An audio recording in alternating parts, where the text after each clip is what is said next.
Hi friends, welcome to south tile kitchen. ఇవాళ మనము కోడిగుడ్డు పొరుటు ఎలా తయారు చేసుకోవాలో చూద్దాము. దానికి కావాల్సిన ఇంగ్రీడియంట్స్ ఏంటో చూద్దాం. మెయిన్ ఇంగ్రీడియంట్స్ గుడ్లు. నేను ఒక 5 గుడ్లు తీసుకున్నాను. దానికి ఒక 5 మీడియం సైజు ఉల్లిపాయలు, 4 పచ్చిమిర్చి, తాలింపు గింజలు, ఆవాలు, జీలకర్ర, కొంచెం సాయమినపప్పు, 3 ఎండుమిరపకాయలు, ఉప్పు, కారం, పసుపు, తగినంత నూనె. ఇప్పుడు మనం కోడిగుడ్డు పొరుడు ఎలా తయారు చేసుకోవాలో చూద్దాము. ఉల్లిపాయల్ని ఇలా చిన్న చిన్నవి కట్ చేసుకోవాలి. పొడుగుగా కాకుండా చిన్న చిన్న ఉల్లిపాయలు, చిన్న చిన్నగా మిర్చి కట్ చేసుకుందాము. అవి ఫ్రై అయ్యేటప్పుడు నోట్లోకి వెళ్ళినా కానీ చిన్న పిల్లలు ఉంటారు కదా మనకి, వాళ్ళు తిన్నా కానీ వాళ్ళకి కారం పుట్టదు. ఇప్పుడు 4 to 5 స్పూన్స్ దాకా ఆయిల్ వేసుకుందాం. కొంచెం పొరుటుకి కొంచెం పడుతుంది 4 to 5 స్పూన్స్ ఆయిల్. పోయి స్టవ్ ఆన్ చేసుకున్నాము. హై ఫ్లేమ్లో ఉంది స్టవ్. నూనె వేడవగానే మనము ఈ తాలింపు గింజలు వేసుకుందాం. ఫస్ట్ ఎండుమిరపకాయల్ని ఇలా తుంచేసుకుందాము. ఆయిల్ హీట్ ఎక్కింది. ఫస్ట్ మనం తాలింపు గింజలు, ఎండుమిరపకాయలు వేసేసుకుందాం. చాలా సింపుల్గా ఎవరైనా చేసేసుకోవచ్చు, బ్యాచిలర్స్ కూడా ఈజీ.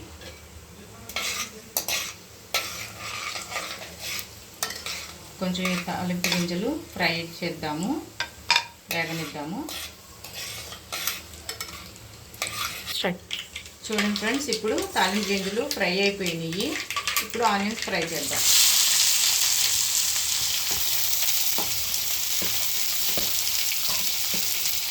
ఆనియన్స్ అన్నీ వేసుకున్నాము. వాటితో పాటే చిల్లీస్ కూడా వేసేద్దాం. ఇవి కూడా వేగిపోతాయి చక్కగా. పక్కన పెట్టేసుకుందాం. ఇప్పుడు వీటిని చక్కగా ఫ్రై చేసుకుందాం. ఒక చిన్న చిక్క, ఆనియన్స్ ఫ్రై అవ్వాలి ఈజీగా మనకి ఫాస్ట్గా అంటే ఆనియన్స్ ఫ్రై చేసేటప్పుడు ఇట్లాగా కొంచెం కొంచెం ఫ్రై అవ్వడానికి ఒక చిన్న టీ స్పూన్ సాల్ట్ వేద్దాం. చూడండి, ఒక చిన్న టీ స్పూన్ సాల్ట్ వేద్దాం. ఎందుకంటే ఆనియన్స్ ఫాస్ట్గా సాఫ్ట్ అయిపోతాయి, ఫ్రై అయిపోతాయి అన్నమాట.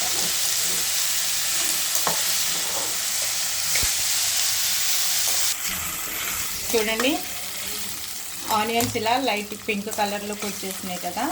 చాలు ఇలా వేగితే మనకి. ఎక్కువ వేపుకోకూడదు. కోడిగుడ్డు పొరుట్లోకి కోడిగుడ్డు కారం అట్లా చేసుకుంటే అందులో వేపుకోవాలి మనము. కొంచెం పసుపు, 1/2 టీ స్పూన్,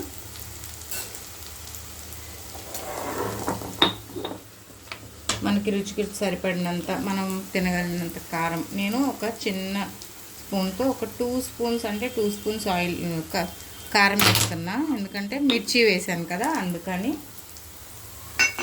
ఇప్పుడు ఫ్రై చేసుకుందాం. ఫ్లేమ్ స్లోలో పెట్టుకున్నా. నేను పక్కనే రైస్ కూడా పెట్టేశాను. ఇది రైస్తో పాటు చపాతీలతో పాటు కానీ తింటే బాగుంటుంది.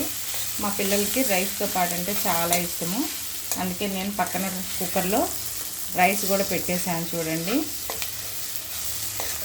ఇప్పుడు ఈ ఉప్పు, కారం, పసుపు ఇవన్నీ వేసుకున్నాం కదా. ఇవన్నీ కొంచెం ఫ్రై అయ్యేలాగా ఫ్రై చేసుకుందాం, కలుపుకుందాము.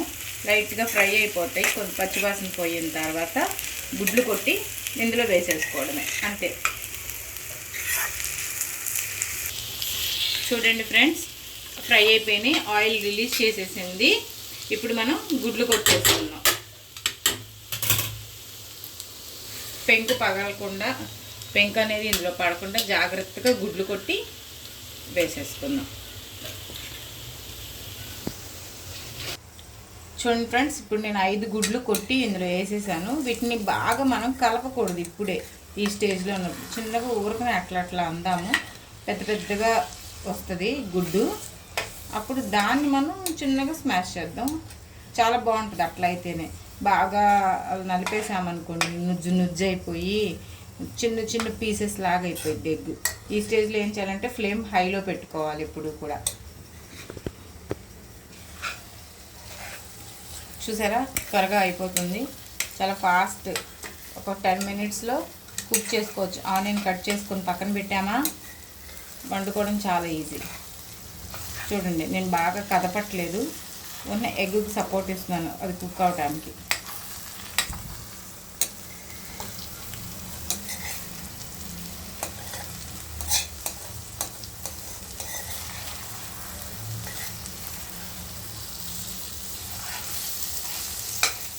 ఇలా పెద్ద పెద్దగా ఉంటే బాగుంటుంది.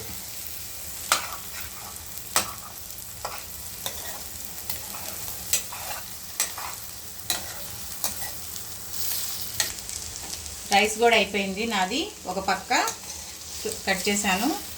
ఇప్పుడు చూడండి ఫ్రెండ్స్, ఇలా పెద్ద పెద్దగా ఉన్నాయి కదా, ఇలా రావాలన్నమాట. చాలా టేస్టీగా వస్తుంది ఇట్లా అయితే. ఒక్కసారి ట్రై చేసి చూడండి, నేను చెప్పినట్లు చాలా అంటే చాలా టేస్టీగా ఉంటుంది. ఇలా ఉంటే కనుక దీన్ని కొంచెం మనం స్లో ఫ్లేమ్లో పెట్టి కుక్ చేద్దాం. ఎందుకంటే కొంచెం చెమ్మగా ఉంది, చూసారా వాటర్ ఇందులో లిటిల్ బిట్ కనబడుతుంది కదా, అది కూడా డ్రై అయిపోద్ది.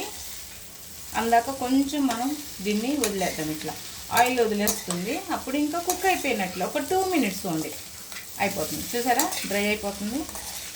ఫ్రెండ్స్ అయిపోయింది. ఇంకా లిటిల్ బిట్ సాటే కూడా చేసేసాను నేను. చూసారా బాగా చిన్నగా అయిపోకుండా ఎలా ఉందో, పెద్ద పెద్దగా ఆనియన్ కనిపిస్తుంది, ఎగ్ ఆనియన్కి పట్టుకుని కనిపిస్తుంది. చూసారా ఎంత బాగుందో.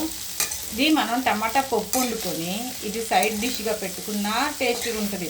లేదంటే ఏదైనా పచ్చడి కలుపుకొని, జాడీ పచ్చడి ఇది నంచుకొని తిన్నా సైడ్ డిష్గా చాలా అంటే చాలా బాగుంటుంది.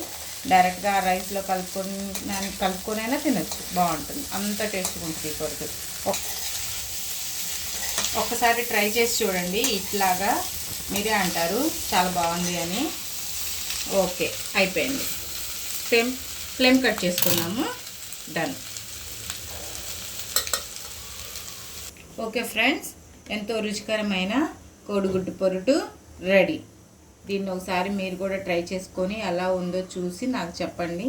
మీకు నా వంటలు నచ్చినట్లయితే కనుక నా ఛానల్ని సబ్స్క్రైబ్ చేసుకోండి, లైక్ చేయండి, షేర్ చేయండి. Please follow me.